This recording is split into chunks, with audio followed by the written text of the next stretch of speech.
G'day, Sean here, and we have two new software updates. The first is for the LCUBE 1, and the second is for the cforce Mini RF.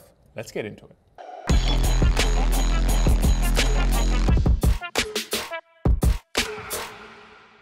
So we've just launched two new software updates. The first is SUP 3 for the LCUBE 1, which I know has been eagerly anticipated by a lot of you, so thank you for your patience.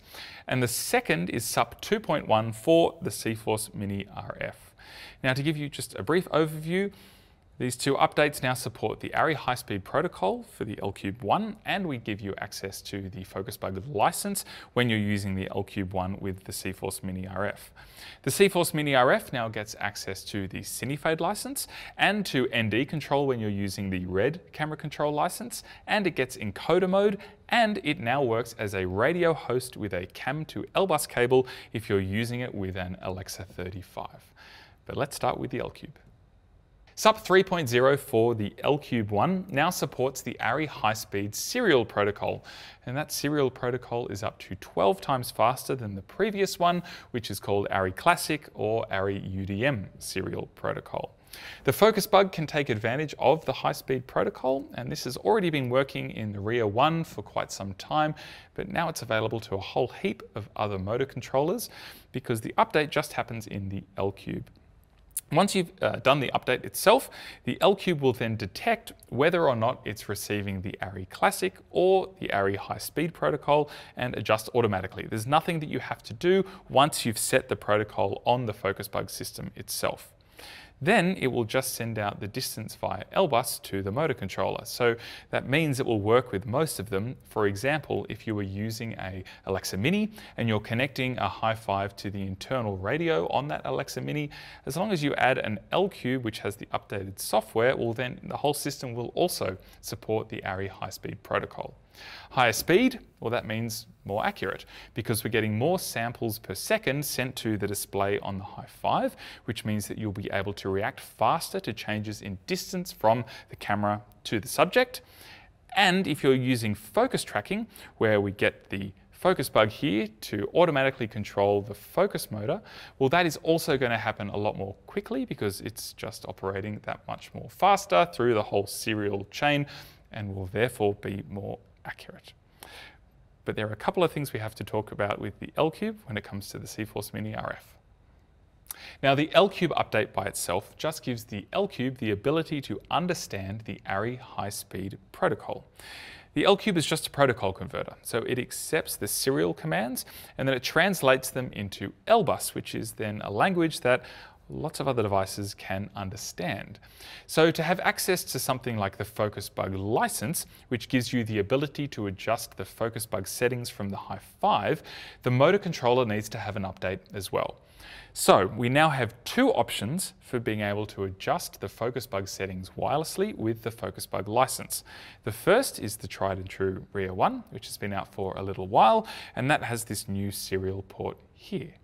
The second is now that you could use the LCUBE 1 in association with a cforce Mini RF, and together both of those devices would give you access to the high-speed protocol and the ability to change Focusbug settings with the cforce Mini RF here. So that has to be updated to 2.1. Let me explain what's going on here. So we have a cforce Mini RF and I'm using that in host mode, which is very important. So I'm using the radio module inside the Mini RF motor, and that's talking to the Hi-5 because I have an emit module in my Hi-5.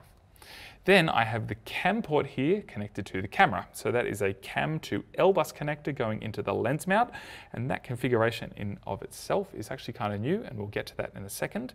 So that's CAM to L-bus for camera control. It's getting the camera status from the camera and then sending it to the Hi-5, and it's sending back lens data and the Focusbug distance and all that kind of stuff. Then we have a daisy chain of L-bus going from the Mini RF motor into the cforce Mini, and I have that bigger 50-teeth gear here for faster focus pulls. And then I'm connecting the LCUBE also in the daisy chain with another L-bus cable here, and of course that is connected to the Focusbug. Now, it's important to note that you have to have the cforce Mini RF in host mode. That means that you have one of the radio channels selected on the display here, and you're connecting directly from the Hi-5 to the cforce Mini RF's radio. If I was to put the cforce Mini RF into client mode and instead connect to the camera's internal radio, well, then I would get access to the high-speed protocol because the LCUBE is here, but I wouldn't get access to the Focusbug license page because I have to be connected to either the cforce Mini RF in host mode or to a rear one. There's one other thing to mention, and that is that the Alexa 35 also has the new 4-pin serial port that you will find on the rear one. But as of yet, the Alexa 35 doesn't have the software in it to enable support of the Focusbug license features when you're using a Hi-5. It's on the roadmap. We really hope to bring it out soon, but there's no ETA for that just yet. All right, let's look at the other new features with the cforce Mini RF. So some other key updates in SUP 2.1 for the cforce Mini RF. First of all, we now support the Cinefade license when you're using the cforce Mini RF in host mode. And the functionality of that is exactly as is already described in the Tech Talk about Cinefade, which we released a couple of months ago. So now the functionality when you're using either a rear one or a cforce Mini RF will be exactly the same. The second thing is that we have now updated support of red camera control, also with the Mini RF motor in host mode. So that would be, for example, if you wanted to change the ND values on your red camera, either when using one of the END adapter mounts or the internal NDs on a V-Raptor XL, well, that's also now supported from the Hi-5, just like it is with the rear one. We've also updated the way that you can connect a cforce Mini RF to a couple of our cameras. So here I'm using a cam to L-bus cable. Previously that didn't work. I had to go cam to EXT and then additionally L-bus to L-bus in order to get both camera control at the back of the camera and lens metadata injection from the motor into the lens mount. Now that's all supported just with cam to L-bus from the cforce Mini RF, as long as you also have your Mini LF up to date. The other cool thing is that also means that I can use a cforce Mini RF in host mode with an Alexa 35.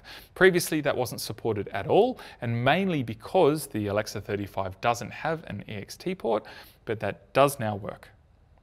All right, the other nice little thing is that we've introduced encoder mode, and encoder mode came to the cforce Mini in SUP 2, and it now works here as well. So if I go over to my control setup and I turn the slider assignment from iris to off, then I will get a little blinking light up here to indicate that there is no hand unit connected to this motor currently.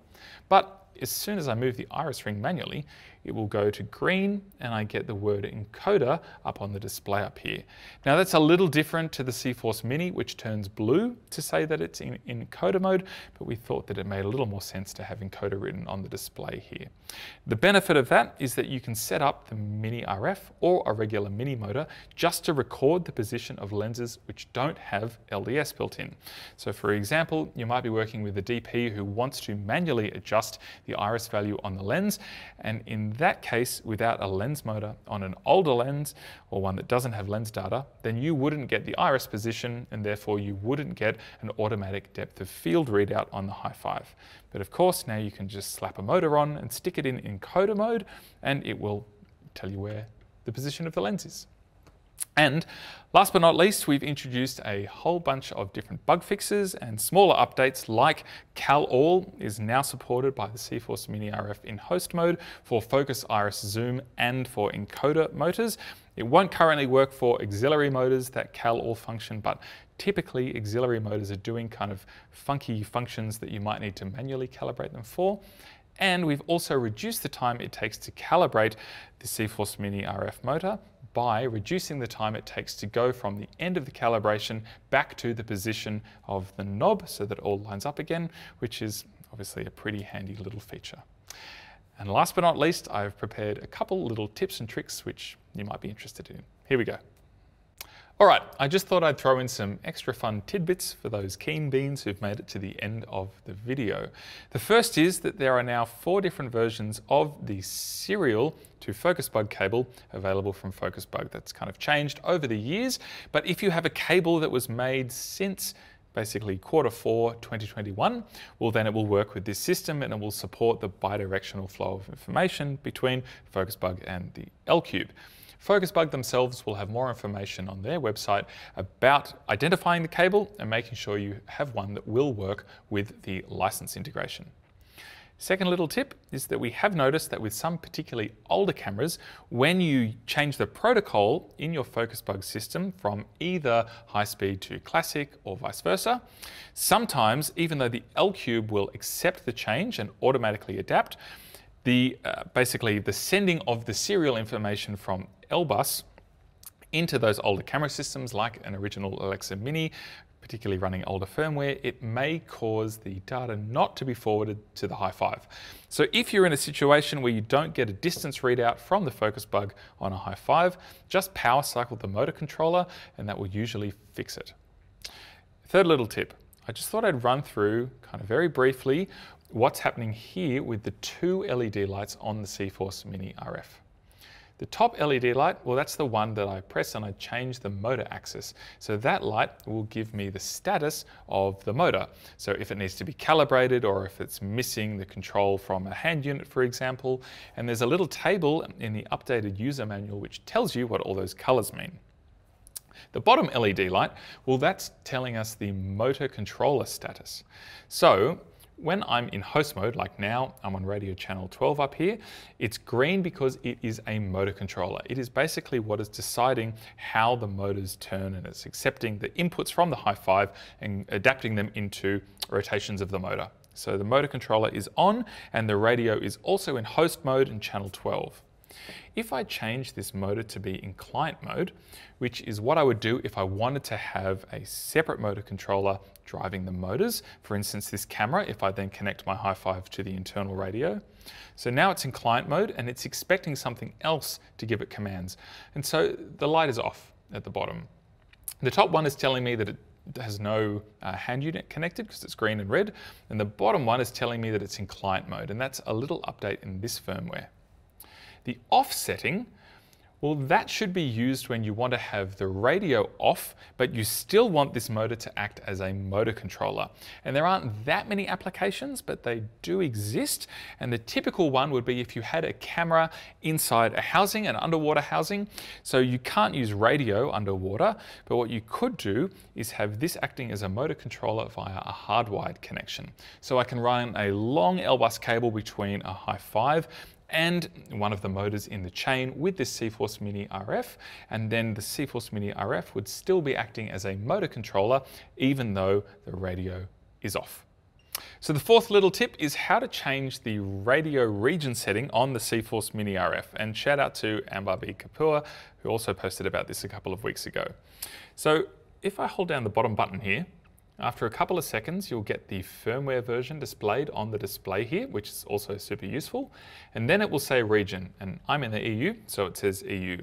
But I can press the bottom button to cycle through a whole heap of regions. And it's important to make sure that the region that you have set is the one that you live in, because that's where it is legal. And I'm pointing this out because if you're lucky enough to live in the US, then you get access to the highest power or highest radio power of all of the regions. So particularly if you're in the US, you should make sure after a firmware update that you go back in and you reset your region to be in the US so that you're legal and you have access to the most radio power. But I'm just going to quickly set this back to EU. And that's about it for now. So while I do this, I'll say thanks so much for watching. And if you have any questions and comments, you can leave them, of course, in the comments section down below. And I'm breathing a sigh of legal relief here, and we'll see you in the next one. Thanks. Bye.